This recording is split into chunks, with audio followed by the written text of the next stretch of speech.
ima pademima nung shiri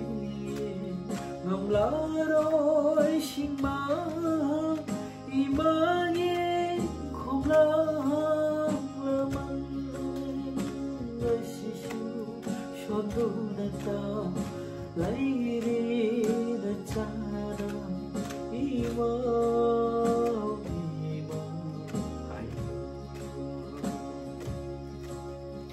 Hi ma'am. Ma'am ngasi special video hai dar Mother's Day di. Mother's Day di namit manga ni muglan kama ni ko. Mari ni manga ni muglan ni ko. Theng asu theng na ima oi bisingbu Happy Mother's Day hana haijage dana tawjabane. Nahangi Mother's Day gi akoi church satpagi video se ayukta namamaga church set loirakpasida akoi mabok ama laikhidaba Mother's Day numita boniam gi mamabok akoi su mabok adugi video se akoina semba ngamjagidre adu Mother's Day ji adum hapaudrate ai su nungaijadaba hai tare ko ai su mama ma lairi aduga mayam gi mama amsu lairi adu laikhidraba mama sing desu adum ningsingba oina ngasi adum Mother's Day ne ana khanbiraga pumna mapu Happy Mother's Day na wish pijari numituda akhoi video hapangam haudraga su ngasi adum hapangame maga chamina badi chaba phang sindre hai ngasi gi oina di akhoi na leiba gift singje karam ba kana pirakpano haibu su akhoi adum lokhat charake ado ngasi gi topic sidi gift pirani piral loira matungda akhoi magi love story hai tare ko koi baga koina rakpagi kamai taugi te takna taminaraga adu isai macha ma Mother's Day ga mari laina imabu puning thawatpagi isai macha ma su kana ready tauraga diary sida leire adu su sakpagi tanja do lause hojikti akhoi gift ki matang sida ana paithalase ahan magi mamana ilibasina ai hek yamba ge itema akhoi itema na pirakpa gift oidoni Mother's Day gi kari phi ha jum sibo onti kari phi rani phi ha sira kari ha sira rani di nate rani man ba hai ta rani man ba hai ta ai chu khangder mathangi gift sina sigi simakha thang se ko asom sina hana pirakpa ni hana dum lapala se ko sigi gift se induction ne ko induction mai da sak thong bido ado si loina infrared id kano loi to ya bani magi aluminum coil thangala su yare yot ki thangala su yare koi gi kano gi do steel gi thangala su yare loina yare ko magi de si bu gift to birakpa sina kanano hargadi Santos Electronics Singjamai da leiba akhoi gi da Santos magi store da gi esmaina gift toropani ado aina muka mama da muka gift to thoe hai de ko ai gon da pirak bodo muka ai gon da pirak boso mama da pirak bosa mana badina aina mama da muk sijina na ba dana pirabani ado gas lighter kan da sian dum tawso yara to kai gi di cha lon ge khot ke chi da loi yare ko sirang ga loi le hore si leire ko masaka dum phaje divya jine adum hapchela se ko sidu leire adum mathangi gift sina si cover torakone gift pack torakone aina serai gre yengning mandana ko si gift sina ngarang nan aina advertise tawba chaluba M Cube aina moi summer sale tawba dukan do M Cube hariba store du dagi gift pibirakpani si gift sina karino hargadi electric kettle mai da thillaga cha lomba yabi singa saba tum ji sidadi thanga ba yade sina muka yaro habdi ko sina masada mai pandoi ni ba dak palaga makhada dak palaga mai thinjilaga tawba yare ko masak yengira yare sida uri sine ko cha longi su yare changang longi su yare jangu longi su yare loina yare sima leire ko sida thamoni ko siso do sisu moina pibirakpa gift ni sisina torchlight กรมตนกี่branded งานแต่ในมันพี่ได้สิเขาบอกงานแต่ในปวดคนนั้นจะต้องหาเราเลยก่อนแกมงานนี้ยังไงสิก่อนอุ้ยงานเลยแม่งานเลยก่อนที่ซาสโตบินิโกสิดาซาสโตบิเชอ๋อมาคัลอันนี้งานไม่ยาวคิดตั้งงานบะคิดตั้งให้กันงานกับปะก่อนที่หนึ่งดังกันนะเช่าหลังกันหลังก็ต้องคุยจัดๆไปตัวอายุที่ขนาดไหนงานก็ไอ้ที่พอนไว้เช่าหลังตัวดูสรุปสิไปแล้วก็ต้องเช่าหลังคุยจัดๆใหญ่พอเลยนักเตะมุกอะมายามนักเขาหลังนังไงวะคุยมาอีลับสตอรี่ตัวมุกตาสุกไอ้น่ะหังบอกคุยฉันดูตั้งคุมมุกอ่ะคุยมาที่ฮันดูว่างางำแบบนี้สิการที่อามุกงางอะไรตัวอยากแต่ไอ้น่ะพยายามจะซิกตัวนี้ก่อนตัวน่ะพอเลยอันนี้ไอ้ฮันบอกคุยฉันอามันนี่ตั้งกับฮันงำเก็บคุยบ้าน่ะอิมาคุยรักภาษามาทำดูแต่ก็ไม่น่ะคุณจุลับนี่กว่าคุยคุณตะกี้คุยมาวิคุณเจดูมาทำกระมน่ะเป่าเผาน่ะแล้วก็ก็ไม่น่ะคุยน่ะเกี่ยวกับตัวพี่ตั้งเจนตั้งน่ะคุยกี้โน้ตมาริงกี้ตัวน้ำเมนมันเลยอันเดียวกันนะบ้าหายไปที่อุจิติพอนดาวาริสานะบุญฮานาดิจิที่พิรมีอันตัวคุยที่ไลร์ให้ตุ้มน้ำมันอันที่ไลร์ให้บุญปีเดนะอันตัวไอ้มารุนปีน่ะตุ้มปาดีปาร์ก็กันว่าตัวเนี้ยบอกว่าตัวอีมาวิเชฮอลลีมิริสเนี่ยก่อนฮอลลีมิริสตัววิเชโชคยาตัวตัวแก1988อ๋อ1988ก่อน1988ตัวตัวคนนี้ฮะอ๋อ1988की मार्चกันว่าตัวคนนี้luhongมาเนี่ยอันนี้ถูกก็โอ้อันนี้พอมึงได้เลยแล้วก็ว่าดีเขาตัวเนี่ยอันนี้ค่อยบ้านนั่นก็จิตที่ปีละก็จะใกล้ๆไอ้ที่นิ่งชิงบ่ได้ใกล้ๆกับไอ้นั่นก็อีไปเอาแก่ในมันนิ่งชิงบ่ได้ไปตั้งเก่าว่างมวยแต่ว่างมกีแต่ว่าเก่าก็งมกีแต่ว่าใส่จิตที่ให้ได้ก็ว่าให้ตัวก่อนก็ก็ให้แล้วก็อีไปเอากาวเคยเลยนะมั้งให้ไปที่มารุนปีน่ะป่าบ่ได้ดูสาสินน่ะแล้วป่าแล้วก็นกป่าก็ยังสุดเลยเห็นจินน่ะป่าสิละป่าดูที่กาวทุกเลยอันดูคุยที่ให้น่ะสิงน่ะบ่เนี่ยให้น่ะสิงน่ะแล้วใจหิมังอาทำเนี่ยคุยสิใจหิมังอาให้สุบกันนั่งมามันก็เปลี่ยนสิไอ้บ่ให้นับกันดาพัมบะให้บัดงไงดิอันดูไอ้นั่นลงบกันดาเสียมังอาเลยวันนี้นะไอ้นั่นคุดมปปีรมบัดจุลอยนมาลาวะให้เลยเสียมังอาสุราวันนี้นะอันนั้นไม่นะลงขี้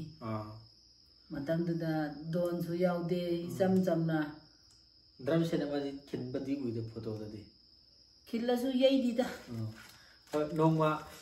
คุยมาก็คุยบ่ายanniversary ดีไลน์ให้ดูไอ้มาจ้ามาโอ้ยนะไอ้ตัวจระเข้มาทำดูได้ลิขิตว่าบ้ากี้ฟิลล์ดีเลยดีบรอเลยตัวให้กว่าไม่ดีเลยรู้สึกจะเลยหานาริมีมาซาปาติตัวสุดเลยดีเลยดีกว่าเลยตรับนี่อ๋อเลยตัวแบบอีมากี้ที่เก่าเลยดีกว่าเลยอันดูตัวยิ่งหันหลังก็คุยมาก็คุยบ่ากี้anniversary มาจ้าตั้งก็ตัวจระเข้อันดูกี่ plan ที่ชิ้นมาที่คุยเรานี่ต้องมาทำดูพังแบบนี้นะไม่ตัวอะไรเนี่ยเพราะฉะนั้นโปรเจกต์ที่love story มาซ้ำสุดท้ายก็ชุดถอยดอกหน้ากันว่าตอนไงเลยที่ให้ดีคุยดอกหน้าจะนั่งพลังนั่นแล้วก็คุยนั่นแล้วก็นั่นตอนนี้นะคุยมาตอนนี้อย่างเช่นเลี้ยงไม่ได้จิตที่ปีนั้นแต่ละคนนั้นไม่ต้องอะไรเอาด้วยมาสิดี Mother's Day ก็มารีเลยนะว่าอีใช่มาซ้ำมาตั้งก็ตามนี้นะสิไอ้คีย์บอร์ดทำกันอะไรก็คีย์บอร์ดสุดที่ได้เลยลอยนะเสียตัวทำเลยนะnung sauran udah hai dah mana dah roi kohan mana nih pagi itu miaho sekali pungni sekali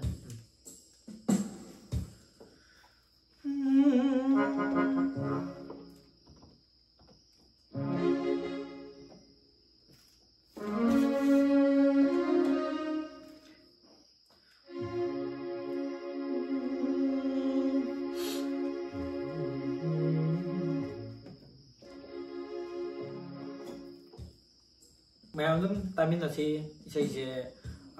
Mother's Day gi isai ni ado singer ase modi kanan wang jo isu khangdre cover haina dum theng nei ba ko ado Manipuri gospel song oi dei ni ima haiba isai taibung da TV rubada phangla roi da ba ima gi laman hai ta ko singba ngam la roi da laman ado haiba pan no sei do na sakcharak ke soi ki ba lang ki ba yaw su ma pi gani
Thank you.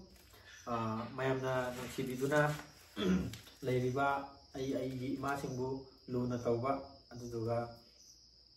nungsi janana leiminaba aduga leikidraba mama singbusu imagi numit na lakpa gandadi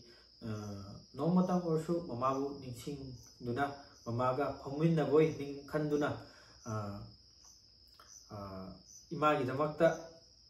karigumba ama khatang imada ima lay taibangda leitragasu leiri khanduna pochak ama khatang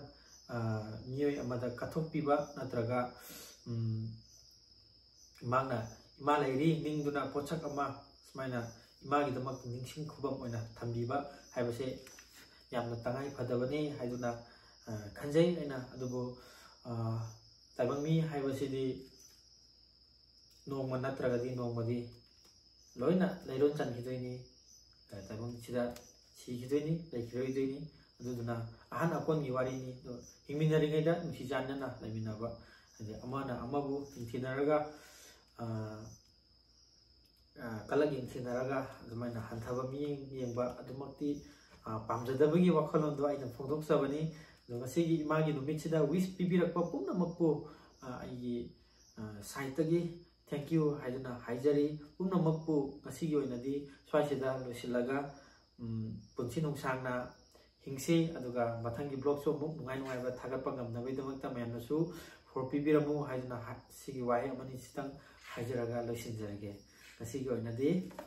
bye bye